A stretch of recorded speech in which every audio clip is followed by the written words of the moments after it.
여러분 안녕하십니까, 유수입니다. 자, 그러면 이제 알고리즘 1강부터 본격적으로 시작해 보도록 하겠습니다.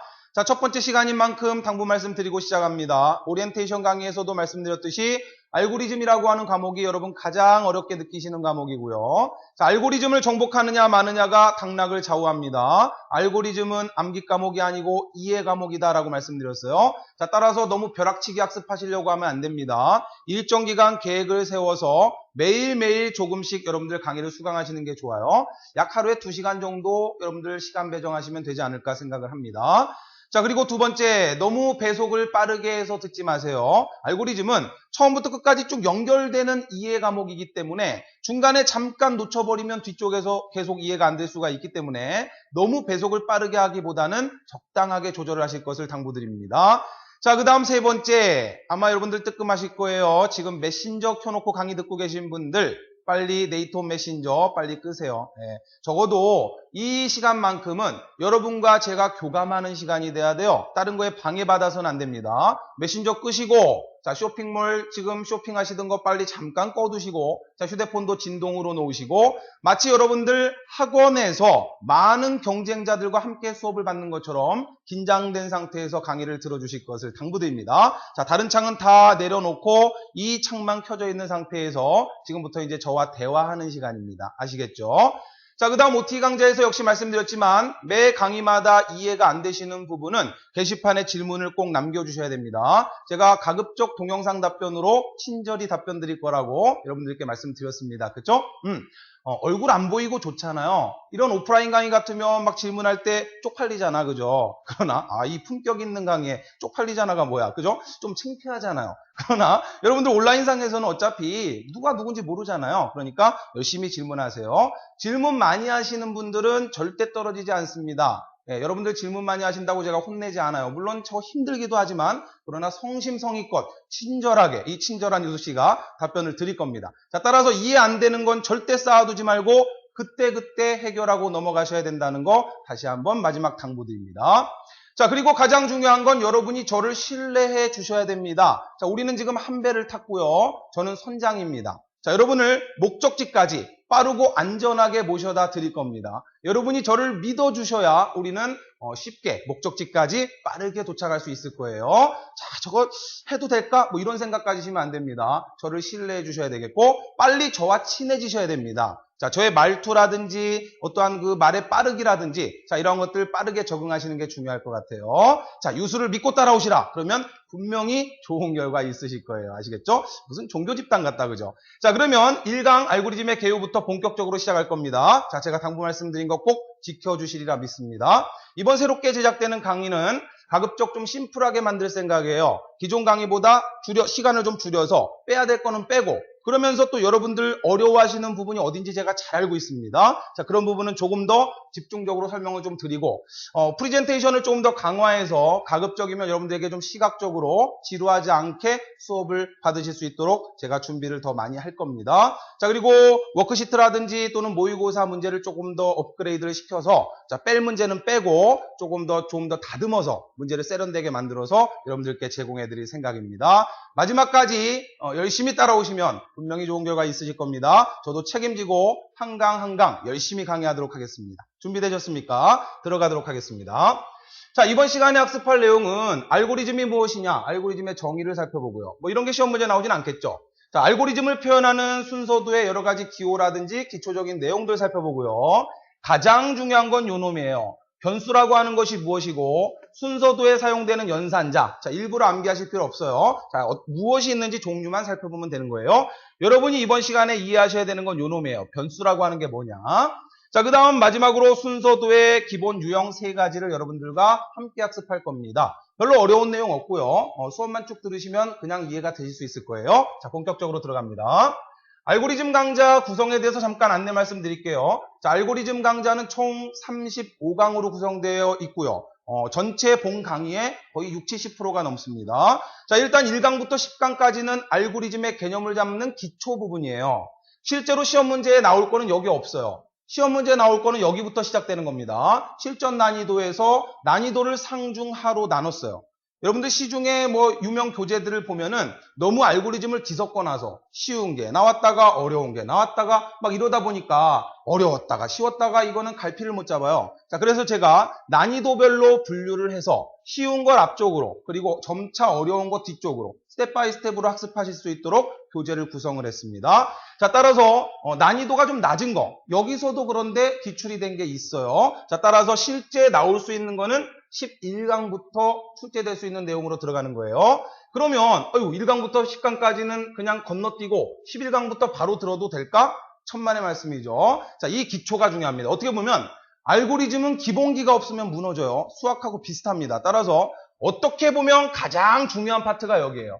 여기서 기초를 잘못 잡으면 이쪽에서 헤매는 거예요. 아무리 제가 설명드려도 이해가 안 됩니다. 여기서 탄탄하게 기초를 잡아야 이쪽에서 여러분들이 충분히 이해를 해나가실 수가 있어요. 자, 따라서 11강부터 15강까지 실전 난이도가 좀 낮은 난이도 하에 해당하는 알고리즘을 공부할 거고요. 자, 16강부터 20강까지 중급 난이도를 공부할 거예요. 자, 그리고 21강부터 28강까지 상급 난이도. 실제 기출은 여기서 많이 되죠. 여기서 주로 많이 됩니다. 자, 따라서 중요한 건 16강부터 28강까지가 가장 또 중요해요. 자, 그리고 마지막으로 가장 어렵게 나왔을 때 출제될 수 있는 최상 난이도를 공부할 거예요. 최상 난이도는 29강부터 35강까지 약 6개의 알고리즘을 공부할 겁니다. 여기서도 여러 번 기출이 또 됐어요. 자, 따라서 여기서부터 여기까지는 하나도 버릴 게 없습니다. 전부 기출될 수 있는 내용으로만 제가 교재를 구성했고 강의를 구성했어요. 자, 그렇지만 다시 말씀드리지만 1강부터 10강까지 기초를 잘못 잡으면 이쪽에서 이해가 안 됩니다. 여기서 완벽하게 기초를 다지고 넘어가셔야 돼요. 오케이? 자, 따라서 이런 식으로 강의를 진행하도록 하겠습니다. 자, 그러면 알고리즘의 정의부터 들어가도록 하죠. 알고리즘이 뭐냐? 이 알고리즘이라고 하는 이름은 아랍의 수학자 알콰르즘이라고 하는 사람의 이름에서 따왔다 그래요. 따라서 뭐 이런 것들은 시험 문제 출제되는 거 아니니까 알고리즘이 뭐냐 정의를 내리면 자, 이 알고리즘은 결국 문제를 푸는 방법, 어떻게 문제를 풀 거냐. 뭔가 문제가 주어졌을 때 그 문제를 해결하기 위해서 어떠한 절차로 내가 무엇을 수행해야 되느냐. 이것이 바로 알고리즘이에요.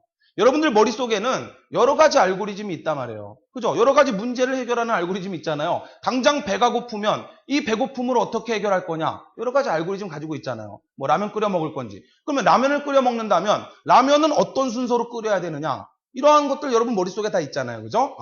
여러분 머릿속에는 이미 여러 가지 알고리즘들이 존재하고 있다 이런 이야기예요. 그죠? 자, 어떠한 문제가 발생했을 때 그 문제를 분석하고 자, 그 문제를 해결하기 위한 방안을 구상해야 되겠죠. 이게 바로 알고리즘이에요. 다시 말하면 설계를 하는 거죠.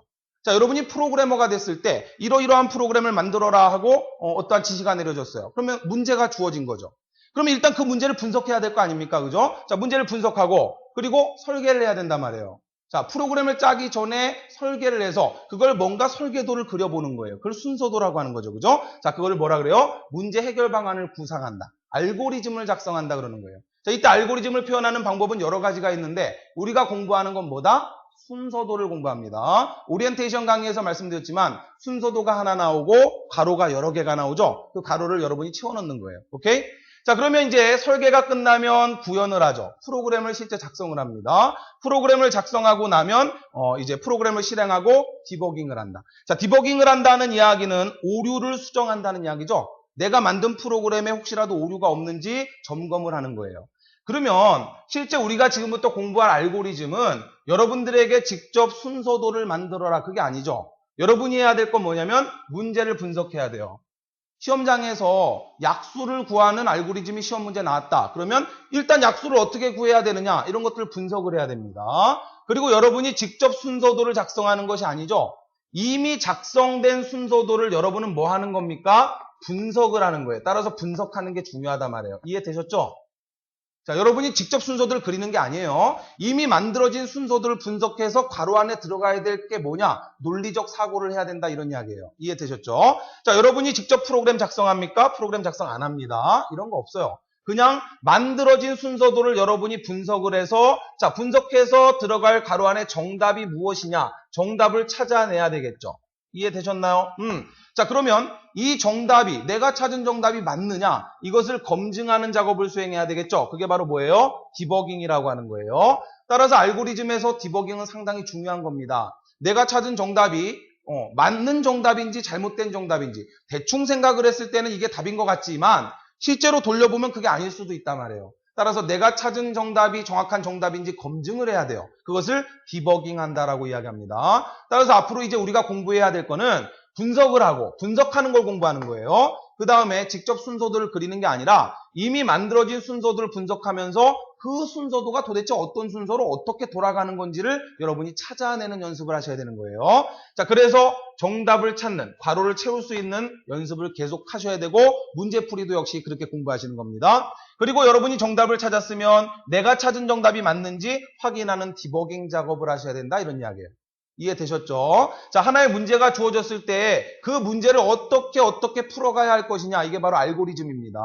따라서 알고리즘이라고 하는 건 별게 아니죠. 자, 정의를 내려보면 어떤 문제에 대한 답을 찾는 단계적인 절차를 말하는 거예요. 쉽게 말하면 어떠한 문제를 해결하는 해결 방법을 알고리즘이라고 하는 겁니다. 무슨 소리인지 이해되셨죠? 자, 무슨 문제가 주어졌을 때 이걸 어떻게 풀 거냐? 수학 문제가 주어졌어요. 그럼 일단 여러분이 문제를 읽을 거 아닙니까? 그리고 분석을 해봐야 되겠죠? 무슨 공식을 어떻게 적용해서 어떤 과정으로 풀어나가야 될 것이냐? 결국 수학 공식으로 문제를 푸는 것이 하나의 알고리즘이 되는 거예요.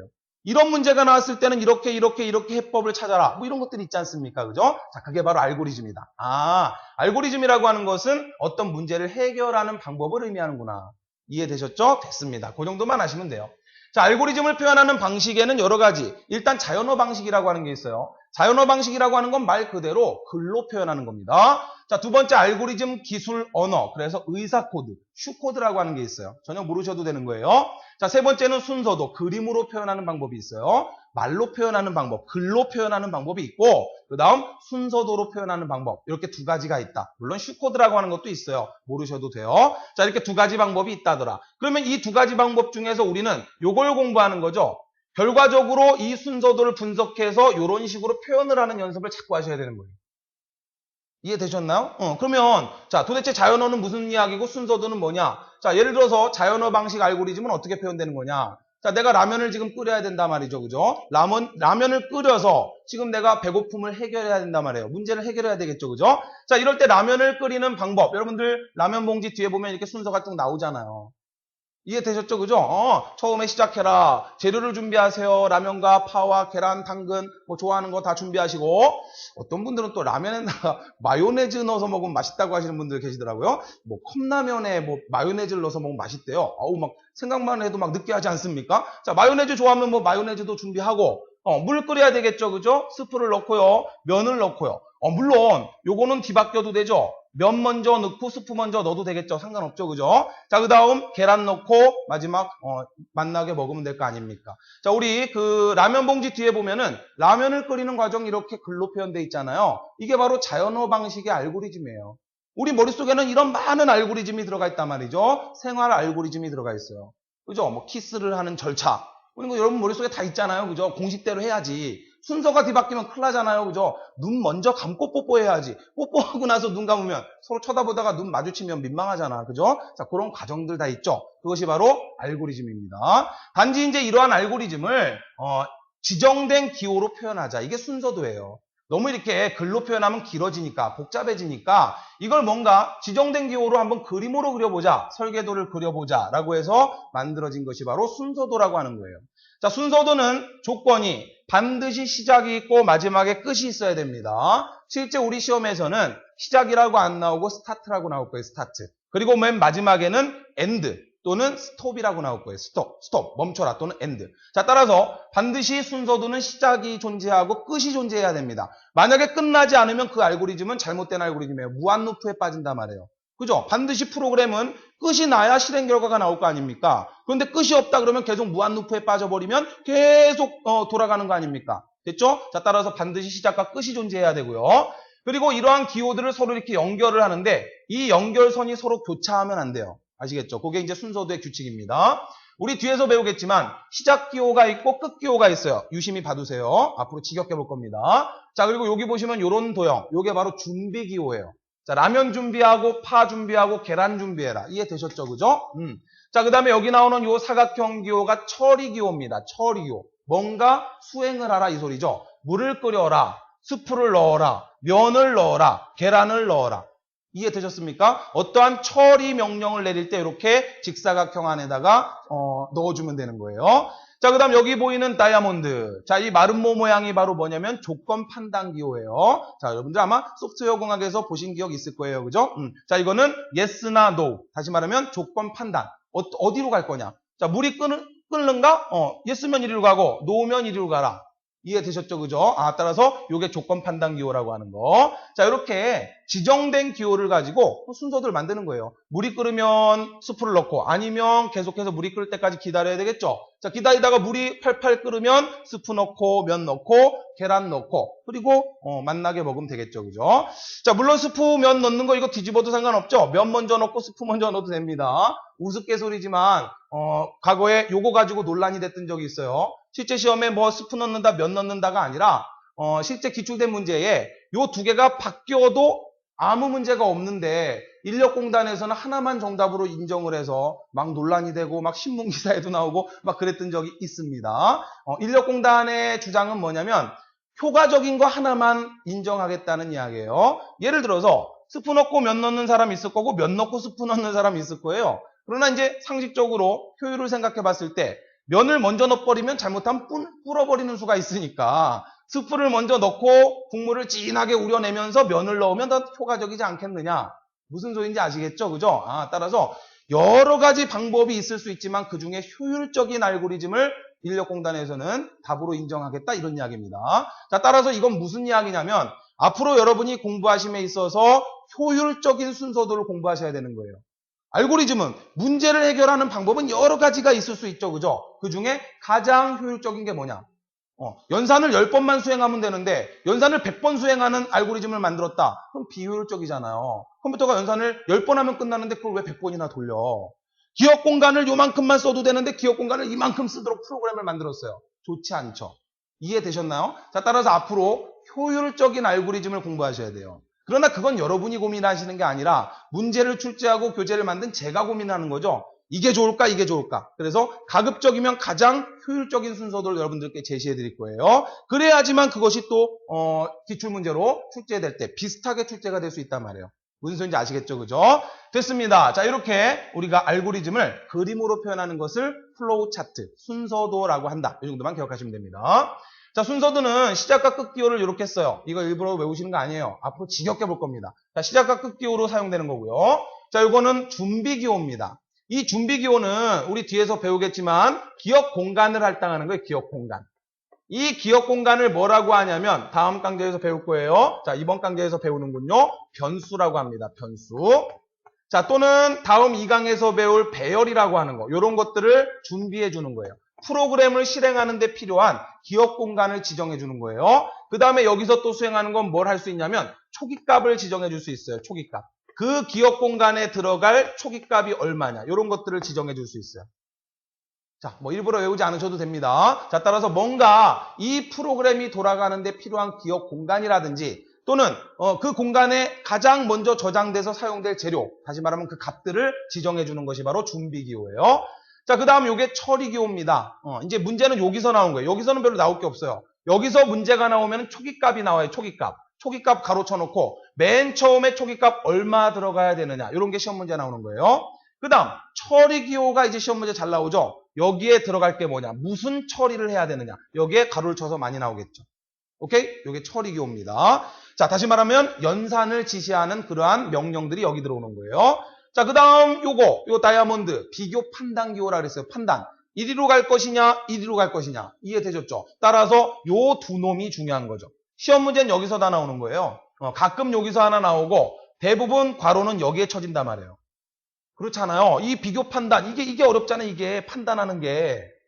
우리도 세상을 살아가다 보면은 이리로 갈까 고민하는 거 이게 힘들잖아요. 그죠? 자, 따라서 알고리즘 문제도 요게 제일 힘들어요. 요게. 앞으로 여러분이 가장 어려워할 게 바로 이 다이아몬드 안에 뭐가 들어갈 것이냐. 이걸 이제 고민하셔야 되는 겁니다. 아시겠죠? 자, 따라서 이건 비교 판단 기호다. 됐죠? 자, 이거는 이제 입출력 기호예요. 모르셔도 됩니다. 그냥 입출력 기호 이렇게 나오면, 아, 그냥 대충 입출력의 의미구나 정도만 아시면 되지. 또 이걸 또 입출력 평행사 변형은 입출력이야. 외우시는 거 아닙니다. 자, 그 다음 요거는 출력할 때. 프린트문이 여기 들어가는 거예요. 여기 이제 프린트, 인쇄해라. 인쇄해라 할 때 프린트문이 여기 들어가요. 프린트, 인쇄해라. 뭘 인쇄해라. 이렇게. 이해되셨죠? 자, 뭔가 출력을 할 때, 프린트할 때 프린트 명령이 들어가는 이러한 기호예요. 자, 그리고 이건 흐름선입니다. 이러한 기호들을 서로 연결시켜주는 거고, 흐름선은 절대 교차하면 안 됩니다. 자, 마지막 연결자라고 하는 게 있어요. 자, 이런 게 이때더라 정도만 보시면 돼요. 앞으로 뭐 지겹게 볼 거기 때문에 이걸 일부러 외우실 필요는 전혀 없는 겁니다. 자, 계속해서 그러면 이제부터 중요한 변수라고 하는 게 뭐냐. 자, 이번 시간에 가장 중요한 게 바로 요거예요. 요거 하나만 딱 이해하시면 요번 1강은 완벽하게 수강을 하시는 겁니다. 자, 변수, variable이라고 하는 건데, 변수라고 하는 것이 있고 상수라고 하는 게 있어요. 그러면 말을 잘 생각해 보시면 변할 수 있는 수라는 의미예요. 변수. 변할 수 있다. 상수. 항상 일정한 값이라는 소리예요. 그래서 상수예요. 변할 수 있는 값. 항상 일정한 값. 그래서 상수예요. 그러면 변수가 뭐고 상수가 뭐냐? 앞으로 이제 이 변수라는 이야기를 지겹게 들을 겁니다. 그러면 이 변수는 뭐냐면, 자, 이렇게 비유를 들을 수 있어요. 지금 제가 이렇게 컵 하나를 가지고 있습니다. 그죠? 자, 이 컵은 뭐다? 변수가 되는 거예요. 이 안에 담기는 내용물은 상수가 되는 거예요. 그게 무슨 소리냐? 변수는 변할 수 있다. 이게 무슨 소리입니까? 이 안에다가 물을 넣으면 물잔이 되겠죠. 이 안에다 콜라를 부으면 콜라잔이 될 거고요. 이 안에 주스를 넣으면 주스잔이 되겠죠. 이 안에 무엇이 담기느냐에 따라서 이 잔의 용도는 틀려진단 말이에요. 이해가 되셨습니까? 아, 그러면 이게 프로그래밍에서는 무슨 의미냐 도대체. 변수라고 하는 것은 컴퓨터 주기억 장치 램의 기억 공간 하나를 말하는 거예요. 자, 필기에서 램 들어보셨죠? 그죠? 자, 램이라고 하는데 데이터도 기억되고 프로그램이 저장되지 않습니까? 자, 여러분 컴퓨터 주기억 장치 램에 프로그램과 데이터가 지금 저장돼서 처리되고 있잖아요. 바로 그 프로그램과 데이터가 기억될 수 있는 공간 하나, 기억 공간 하나를 변수라고 하는 거예요. 그러니까 컵이지. 그러면 그 기억 공간 안에 저장되는 데이터, 그게 뭘까요? 상수가 되는 거예요. 이해되셨나요? 자, 이러한 기억 공간이 있는데 거기에 무엇이 들어오느냐에 따라서 그 변수 값은 달라지잖아요. 숫자 10이 들어오면 10을 기억하고 있는 변수가 되는 거고, 그 변수, 기억 공간 안에 글자 A가 들어오면 글자 A를 기억하고 있는 변수가 되는 거죠. 자, 따라서 어느 값이 들어오느냐에 따라서 항상 상태가 변하잖아요. 그래서 변수라 그러는 거예요. 그러니까 앞으로 우리가 변수다라고 하면은, 아, 컴퓨터 기억 공간 하나를 변수라고 하는구나. 상수라고 이야기하면은 그 변수 안에 저장되는 데이터를 상수라고 하는구나. 이해되셨습니까? 요거 하나만 딱 이해하시면 되는 거예요.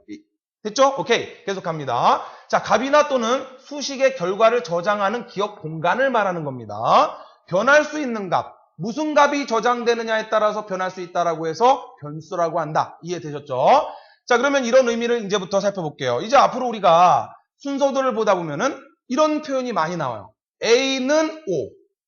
자, 이거 는이라고 이야기하면 전 좀 그래서 맨날 수업할 때 이꼴 합니다. 근데 어느 날인가 어느 분이 질문하셨어요. 유수쌤, 이꼴이 뭐예요, 이꼴이? 요즘 그 수학 선생님들은 아마 발음이 좋아서 뭐 이퀄 뭐 이렇게 발음하시나 봐요. 근데 저희 때만 하더라도 이꼴 뭐 심지어는 이꼬르 이렇게 하시는 분들이 있었잖아요. A 이꼴 O는 뭐 이런 분들이 있었잖아요. 그래서 저도 그걸 듣다 보니까 저도 모르게 A 이꼴 O 이렇게 이야기를 했어요. 그랬더니 어느 분이 이꼴이 뭐냐고 또 막 질문하시는 분이 실제로 있었습니다. 자, 이 이꼴이라고 하는 거 이퀄 A 이퀄 O. 자, 그러면 이 말씀을 왜 드리냐면 앞으로 우리가 순서도 보면서 이런 표현을 많이 볼 건데 이 이퀄 기호, 등호 기호는 프로그램에 있어서는 두 가지의 의미를 가져요. 자, 어떤 의미를 갖냐면 첫 번째, 이게 무슨 기호입니까? 처리 기호죠. 처리 기호 안에서 이퀄 기호가 쓰였을 때는 자, 똑같이 A는 O다 그랬는데 이렇게 다이아몬드, 비교 판단 기호 안에 들어갔느냐 처리 기호 안에 들어갔느냐에 따라서 의미는 전혀 달라져요. 이때의 A는 이퀄 O다라고 하는 이 소리는 무슨 소리냐면 O라고 하는 값을 A라고 하는 기억 공간에 저장해라 이 소리예요. 자, 그러면 이때 이 A라고 하는 요 놈이 바로 뭐가 되는 거냐면 요 놈이 변수가 되는 겁니다. 다시 말하면 우리는 A라고 프로그램을 짰지만 실제로는 A가 아니라 컴퓨터의 주기억 장치 예를 들어서 14363번지 이해되셨나요? 이렇게 되는 거예요. 이걸 매핑한다라고 하는 거죠. 이 주소를 사용하면 우리가 너무 헷갈리니까 우리는 그냥 A라고 하는 주소를 쓰는 거예요. A 번지. 주기억장치 A번지. 그러나 A번지는 없죠. 실제 A번지라고 하는 것은 주기억장치 예를 들어서 뭐 14,363번지 이런 식이 되겠죠. 자, 따라서 주기억장치 기억공간 하나의 주소를 의미하는 거예요, 얘가. 그리고 이 O라고 하는 것은 그 기억공간에 들어갈 데이터가 되는 겁니다. 이해되셨죠? 자, 이 데이터를 뭐라고 한다? 상수라고 하는 겁니다. 이해되셨죠? 그러면 처리기호 안에서 A는 O다 이렇게 표현을 하게 되면 약속이에요. 이쪽에 있는 우변에 있는 데이터가 좌변의 기억공간, 변수공간으로 입력된다는 소리예요. 무슨 소리인지 이해되셨죠? 자, 따라서 앞으로, 자, 저렇게 처리기호 안에 A는 O다 이렇게 나오면, A라고 하는 기억공간 안에 O라고 하는 값을 저장시켜라 이 소리입니다. 이해되셨죠? 자, 똑같이 A는 O인데, 이렇게 마름모기호, 비교 판단기호 안에 들어가 있을 때는 비교의 의미를 갖는 거예요. 무슨 소리냐면, A하고 O하고 같냐 이 소리입니다. 응? 그럼 A하고 O하고 어떻게 같아? 그럼 이게 무슨 의미예요? 이때 A하고 O하고 같냐 이 소리는 이때 A는 변수잖아요. 그럼 무슨 소리입니까? A번지에 저장된 값하고 O하고 같냐 이 소리예요. 다시 말하면 A가 O하고 같으냐 이 소리가 아니고 A번지가 있다면 기억장치 A번지가 있을 거예요. 그 A번지에 데이터가 저장될 거 아닙니까? 자, 만약에 순서도가 이렇게 내려갔다면 아까 A번지에 O를 기억시켰죠. 그럼 A번지에 O가 있을 거 아닙니까? 이해되셨죠? 그럼 여기서 이 소리는 뭐예요? A번지에 있는 O를 가져와라 이 소리죠? 그 값하고 요 놈하고 같냐 이 소리죠? 그러면 어디로 갈까요? 그렇죠. yes로 가겠죠. 무슨 의미인지 이해가 되셨습니까? 자, 이 의미를 잘 이해를 하셔야 됩니다. 처리기호 안에서의 등호는 대입의 의미예요. 우변에 있는 데이터를 좌변의 변수 공간에, 기억 공간에 저장하라는 뜻이에요. 자, 이렇게 비교 판단 기호 안에서의 등호는 같으냐를 비교하라는 소리예요. A번지에 저장된 데이터와 O라고 하는 값과 같으냐. 다시 말하면 A번지에 저장된 값이 5냐 이 소리예요. 이해되셨을까요? 자, 이제 앞으로 우리가 이 이퀄이라고 하는 기호를 많이 보게 될 건데 이런 표현이 처리 기호 안에 들어갔을 때와 비교 판단 기호 안에 들어갔을 때 다른 의미라고 하는 것을 꼭 기억하시기 바랍니다. 자, 그럼 내용을 살펴볼게요. 자, 이런 프로그램에서 A는 5다 이렇게 내가 처리를 해주게 되면은 여러분들 컴퓨터 실제 주기억장치 이게 뭐예요? 램이잖아요, 램. 그죠? 이 주기억장치 램 안에는 수없이 많은 기억 공간이 있단 말이에요. 그죠? 자, 이 기억 공간 안에 어디가 될지 모르겠지만 기억 공간 하나를 이 주소를 A번지다라고 나는 쓰겠다라고 지정을 하는 거예요. 이해되셨죠? 프로그래머인 내가 여기 주소 몇 번지인지 몰라요. 이거 너무 헷갈리니까 여기를 A번지로 쓰겠다라고 지정을 하는 거예요. 따라서 이 A라고 하는 건 이제 뭐가 됩니까? 변수가 되는 거죠. 다시 말하면 내가 프로그램에서 A는 하고 쓰면 이 공간을 말하는 거예요. 따라서 A는 5다라고 이야기했다면 5라고 하는 값을 여기에다 이렇게 저장해라 이 소리입니다. 그리고 나중에 갖다 쓸 거예요. 이해되셨나요? 그러면 예를 들어서 자 A는 5다 그래놓고 자 B는 10이다 했단 말이죠. 그러면 B라고 하는 공간을 하나 만들어요. 어딘지 모르겠지만 하여튼 여기를 B로 내가 지정한 거예요. 그럼 이 기억 공간은 이제 B입니다. 자 여기에다 10을 갖다 대입해라 이 소리 아닙니까? 됐죠? 자 그래놓고 밑에서 C는 A 더하기 B다. 그럼 이건 무슨 소리예요? C하고 A 더하기 B가 같다 이 소리가 아니고 A에 있는 값하고 B에 있는 값을 가지고 와서 더해서 C에다가 저장해라 이 소리죠. 자 따라서 A에 있는 값 5하고 B에 있는 값 10을 더해서 자 어딘가 모르지만 하여튼 C번지 하나를 만들어요. 그리고 거기에다가 결과값을 저장해라 이 소리입니다. 됐나요? 자 의미가 이해가 되셨죠? 오케이 끝났습니다. 자 계속해서 볼게요. 이거는 비교입니다. A번지의 값과 O가 같은 값이냐 이 소리예요. 따라서 이 중 어딘가에 내가 분명히 A번지를 만들었을 거란 말이죠. 이 A번지 안에 있는 값이 얼마냐에 따라서 달라지는 거죠. 그죠? 만약에 저 안에 5가 들어있다면 yes 방향으로 갈 것이고 자 만약에 저기에 5가 아닌 다른 값이 있다면 no 방향으로 가겠죠. 이해되셨습니까? 자 따라서 이거는 비교의 기호입니다. 이런 비교 판단 기호 안에 이퀄은 비교의 의미를 갖는다. 됐죠? 자 그 다음에 A는 10 더하기 5를 해라. 그러면 요걸 계산해서 여기다 넣으란 소리죠. 따라서 기억 공간 어딘가에 A번지를 만들고 15가 저장되겠죠. 됐나요? 계속 갑니다. 자, A는 B 플러스 10이다라고 했다면 요것을 계산해서 여기다 역시 넣어라 이 소리 아닙니까? 자, 따라서 여기 어딘가에 A번지가 있을 거고 B번지가 있을 거예요. 그러면 B번지에 예를 들어서 6이 기억되어 있었다 그러면 자, 6을 가지고 오란 소리죠. 6을 가지고 와서 거기에다가 10을 더해라. 그래서 그 결과값을 A번지에 저장해라 이 소리니까 자 A번지에는 16이라고 하는 상수가 저장되겠죠. 이해되셨습니까? 오케이 됐습니다. 그리고 이 기억 공간은 예를 들어서 A라고 하는 기억 공간에 16이라고 하는 값을 가지고 있다면 얘를 죽을 때까지 갖고 있는 게 아니란 말이에요. 언젠가 얘는 지워지고 새로운 값이 들어올 거란 말이에요. 그래서 변수예요. 이해되셨나요? 한 값을 컴퓨터 끌 때까지 가지고 있는 게 아니라 이 값은 얼마든지 새로운 값이 들어올 수 있잖아요. 16이 들어왔다가 24가 들어왔다가 12,000이 들어왔다가 그래서 그때그때 값이 변할 수 있다라고 해서 변수입니다. 이해되셨나요? 오케이 됐습니다. 자 이렇게 설명드리면 뭐 이건 여러분 아시겠죠? 자 A는 A 더하기 20이다 이거 무슨 소리예요? 기존의 A 값을 가지고 와서 20을 더해서 A에다 저장해라. 그럼 보세요. 조금 전에 설명드렸지만 자 내가 지정한 A번지가 여기에 있어요. 여기에 지금 4라고 하는 값이 입력되어 있습니다. 지금은 4가 입력되어 있죠. 자 그런데 이런 명령을 내렸어요. 그러면 A번지에 있는 값 갖고 와서 4를 가져오고 거기에다가 20을 더해서 그 결과값을 어디다 저장합니까? A번지에 다시 저장해라. 그럼 어떻게 됩니까? 4라는 값은 지워지고 새롭게 얼마? 24라고 하는 값이 들어올 거 아니에요. 됐나요? 아하. 자 따라서 4라는 값에서 24로 변했잖아요. 그리고 또 변하겠죠. 계속 변하겠죠. 여기 저장된 값은 계속 새로운 값으로 바뀌면서 변한단 말이에요. 그래서 변수라고 하는 거예요. 됐나요? 아하. 변수는 컴퓨터 기억 공간 하나를 의미한다.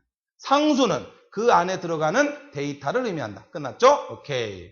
자, 연산자 보겠습니다. 우리 앞으로 이제 순서도 보다 보면 연산자들 많이 볼 거예요. 자, 이거 뭐 일부러 외우려고 하지 마시고 조금 여러분에게 익숙하지 않은 기호가 있을 거예요. 자, 이거 같은 경우 거듭 제곱인데 요걸 쓰는 경우도 있고 프로그래밍 언어에 따라서 요렇게 곱하기 2개를 쓰는 경우도 있어요. 자, 요 아스테리크 별표가 곱하기입니다. 아시겠죠? 곱하기 2개를 쓰는 경우가 있고 요걸 쓰는 경우가 있어요.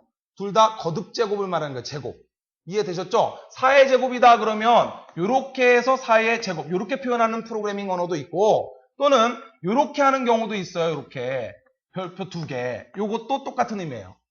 시험 문제에 이 거듭 제곱이 한번 나온 적 있는데 걱정하지 마실 것이 시험 문제에 다 알려줍니다. 요거는 거듭 제곱을 표현하는 연산자이다라고 알려주니까 걱정하실 필요 없어요. 아시겠죠? 자, 그 다음에 요거 곱하기. 요렇게도 쓰고 아스테리크, 별표로도 씁니다. 주로 이제 앞으로 요게 많이 나올 거예요. 자, 그 다음 요건 나누기고 요건 더하기 빼기입니다. 자, 이쪽에는 이제 비교 연산자, 관계 연산자들 있죠. 아까 말씀드렸지만 이거는 같다. 자, 요게 조금 생소하죠? 같지 않다라는 뜻이에요. 물론 우리가 같지 않다라고 할 때는 등호에다가 찍 이렇게 표현하지만 키보드에는 저런 게 없기 때문에 자 요게 같지 않다라는 표시예요. 자 이게 특이하니까 하나 봐두시고 자 그 다음 여기 비교 연산자 보면 부등호가 나올 건데 항상 왼쪽이 기준입니다. 아시겠죠? 이쪽이 기준이에요. 이쪽 요놈이 요놈보다 크다죠. 크다. 이해되셨죠? 요놈이 얘가 기준이 얘가 요놈보다 크거나 같다. 됐죠? 자, 그 다음에 요놈이 기준입니다. 요놈보다 작다죠. 자, 그 다음 요놈보다 작거나 같다. 이해되셨죠? 자, 따라서 이거 암기하려고 하지 마시고요. 항상 좌변이 기준입니다. 자, 요놈을 기준으로 해서 이 부등호를 여러분이 의미를 읽어내시면 돼요. 자, 따라서 요놈을 기준으로 크다. 됐죠? 요놈을 기준으로 요게 작다예요. 구분하실 수 있겠죠? 자, 이 연산자들은 앞으로 지겹게 보실 거니까 이거 일부러 외우려고 하실 필요 없어요. 아시겠죠? 오케이, 됐습니다. 자, 그러면 순서도의 기본 모형 3가지를 볼게요. 순서도 이제 앞으로 우리 지겹게 볼 건데 요런 직선형이 있어요. 가장 간단한 거죠. 자, 그러나 이건 좋지 않은 거예요. 지금 처리기호 안에다가 이렇게 2개가 한꺼번에 왔죠? 이건 별로 좋은 게 아닙니다. 2개로 구분하는 게 좋은 거예요. 처리기호는 따로 구분하는 게 좋은 거예요. 두 연산을 하나의 처리기호 안에 쓰면 별로 좋지 않은 거예요. 자, 그러나 어찌됐건 이렇게 그냥 쭉 흘러가면 직선형입니다. 이게 무슨 소리예요? A번지에 10 기억시키고 B번지에 20을 기억시켜라. 그리고 프린트 A, B. 그러면 이게 무슨 소리입니까? A, B를 찍어라 이 소리가 아닙니다. 자, 여기서 여러분이 주의하실 거. 자, 이 프린트문 요것도 써도 되고요. 프린트문은 앞으로 주로 요런 걸 많이 쓸 거예요. 요것도 프린트문이에요. 요걸 많이 쓸 거예요. 요건 입출력 다 사용되는 겁니다. 그러나 주로 프린트문은 이걸 사용하게 될 거예요. 그러면 프린트, 자, 이 의미는 달라요. 보세요. 프린트 A, B 요렇게 찍어내라고 하는 거하고 프린트 쌍따옴표 A, 쌍따옴표 B. 이 두 의미는 다른 겁니다. 요걸 꼭 기억하셔야 돼요. 이건 무슨 소리냐면 이때 A라고 하는 놈과 B라고 하는 놈은 변수입니다. 변수. 다시 말하면 A, B를 찍으라는 소리가 아니라 A에 기억되어 있는 값을 가져와서 찍고 B에 기억되어 있는 값을 가져와서 찍어라. 따라서 A에 10을 기억시켰고 B에 20을 기억시켰으니까 이 프린트문이 실행된다면 10, 20 이렇게 출력될 거란 말이에요. 이해되셨죠? 근데 요건 의미가 달라요. 요건 쌍따옴표를 붙여버리면 얘는 A라고 하는 변수가 아니라 그냥 문자입니다. 아시겠죠? 쌍따옴표를 붙여버리면 문자가 되는 거예요. 따라서 이렇게 프린트문을 작성하게 되면 뭐가 찍힙니까? A라는 글자가 찍히고 B라는 글자가 찍히는 거예요. 약속입니다. 문자일 때는 쌍따옴표로 묶는 겁니다. 따라서 이렇게 출력을 해라 그러면 A, B라고 하는 문자가 출력되는 것이고 그냥 A, B라고 했을 때 이놈들은 변수가 되는 겁니다. A번지에 기억된 값과 B번지에 기억된 값을 찍어라 이 소리예요. 이해되셨죠? 자, 이게 직선형입니다. 가장 간단한 거죠. 시험 문제 이런 거 나오면 얼마나 좋겠니, 그죠? 그러나 이렇게 쉬운 건 안 나와요. 자, 어찌됐거나 그냥 일자로 쭉 흘러가면 직선형이라고 합니다. 자, 두 번째 분기형. 요게 나오는 거예요, 요게. 비교 판단기호. 이게 어려운 거죠? 여기다 가로쳐서 시험 문제 나온단 말이에요. A번지에 10을 기억시키고 B번지에 20을 기억시켜라. 그럼 이게 무슨 의미입니까? 자, 요 놈이 기준이죠. 얘가 크거나 같으냐라고 묻는 거죠.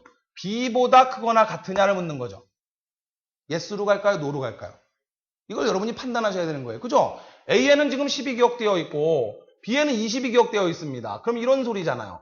결국은. 그러면 10이 20보다 크거나 같으냐는 소리잖아요. yes입니까? no입니까? 그렇죠. yes 방향으로 가지 않고 no 방향으로 가겠죠. 10이 어떻게 20보다 크거나 같아요? 그죠? 따라서 no 방향으로 오니까 프린트 B, B를 찍어라. 자, 그러면 이 순서도가 실행됐을 때 출력되는 값이 뭐냐? 뭐가 될까요? B에 있는 값을 출력해야 되니까 B번지, 변수잖아요. B번지에 뭐가 기억되어 있어요? 20이 기억되어 있죠? 자, 따라서 20이라고 딱 출력될 거예요. 의미가 이해되셨죠? 그죠? A번지에 10을 넣고 B번지에 20 넣고 A, B를 비교합니다. A가 B보다 크거나 같으냐? 라고 물었어요. 그러면 no 방향으로 와야 되겠죠. 왜? A는 10, B는 20이 기억되어 있으니까. 자, 따라서 프린트 B를 출력해라. 그러면 자, B에 저장되어 있는 값 20이 딱 출력될 거예요. 자, 이걸 분기형이라 그럽니다. 앞으로 시험 문제 이제 요게 나오는 거죠. 그리고 여기에 가로쳐서 딱 나온단 말이에요. 이해되셨나요? 자, 마지막 반복형이라고 하는 게 있어요. 계속 반복을 하는 겁니다. 자, 이거 잘 보세요. i에다가 0을 넣고 sum에다가 0을 넣어라. 그러면 이게 다 변수입니다. i라고 하는 놈도 변수, sum이라고 하는 놈도 변수예요. 자, 여기 딱 두 개 쓰였네요. 따라서 기억 공간 두 개를 쓰는 거예요. i번지라고 하는 기억 공간 하나 있고 sum이라고 하는 기억 공간 하나 있습니다. 결국 이 변수명이라고 하는 건 뭐예요? 기억 공간 주소를 나타내는 하나의 이름이죠. 변수명이죠. 이 변수명을 지정할 때는 규칙이 있어요. 영어를 써도 되고 한글을 써도 됩니다. 이것도 변수명이에요. sum이라고 이름 붙인 기억 공간이 하나 있다 이 소리입니다. 이 변수명은 맘대로 쓸 수 있는 거예요. 여러분은 sum이라고 공부했지만 실제 시험장 가서는 이렇게 나올 수도 있어요. 합이라고. 합. 내 마음이에요. 내 마음. 이건 안 되나? 이것도 돼요. 이것도. 단 숫자로 시작하면 안 됩니다. 공백 들어가면 안 돼요. 숫자로 시작하면 안 되고 공백 들어가면 안 된다는 그러한 규칙만 지켜지면 내 맘대로 쓸 수 있는 거예요. 이게 다 변수명입니다. 아시겠죠? 자, 따라서 지금 이 순서도는 기억 공간 두 개를 쓰고 있는 거예요. i번지라고 하는 기억 공간 하나 만들었고 sum이라고 이름 붙인 기억 공간을 하나 만든 겁니다. 자, 주기억 장치에 기억 공간 두 개를 만들었어요. 그리고 어떻게 돌렸습니까? i는 0이다. 다시 말하면 i번지에 처음으로 뭐가 들어와요? 0이 들어오겠죠. 자, i번지라고 하는 기억 공간에 0이 딱 들어오는 겁니다. 이게 초기값이라고 하는 거예요.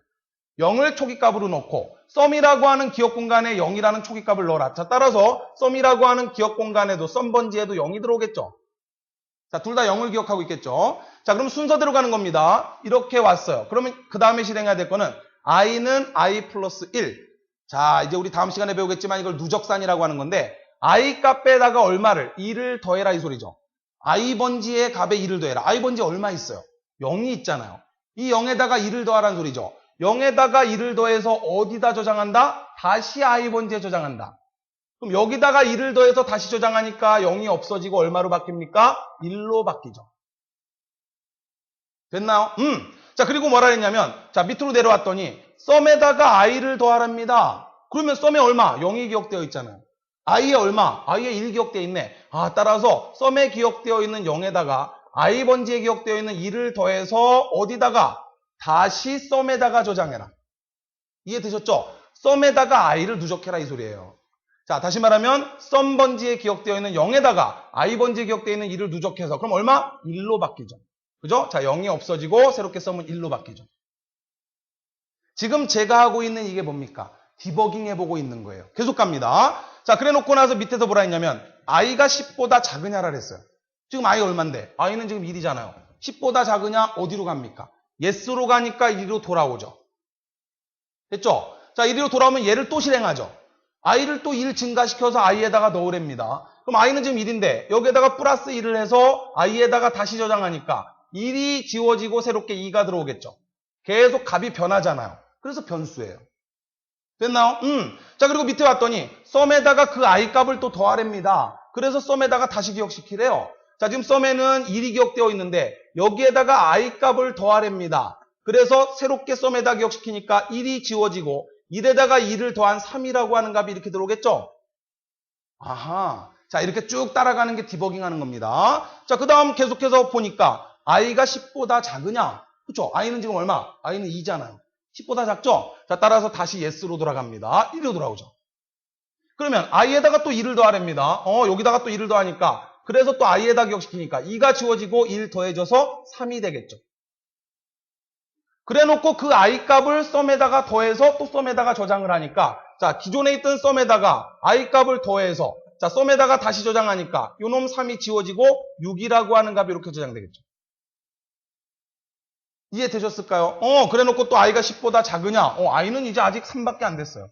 됐나요? 자, 그럼 이게 계속 진행되겠죠? 계속 진행될 거예요.